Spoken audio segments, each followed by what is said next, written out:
ببینم حالت خوب نیست، نشخوار فکری داری، ذهن درگیری چیه؟ چی شده؟ چند تا نفس عمیق بکش، کف دست حس کن، بدنت حس کن. آیا تا حالا به بدنت توجه کردی؟ آگاه بودی؟ حسش کردی؟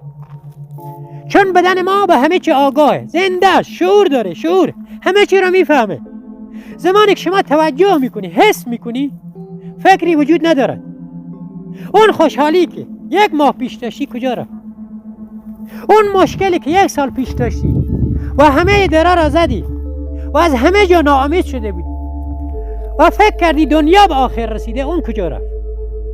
بمیر بر این افکار، بمیر، بمیرید، بر این نفس ببرید که این نفس چو بند است، شما همچون اسیرید.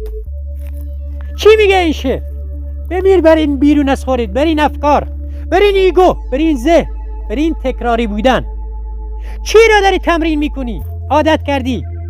هر چی را داری تمرین میکنی در همون فرکانس، در همون ارتعاش به زندگی دعوت و همون داری راش میکنی.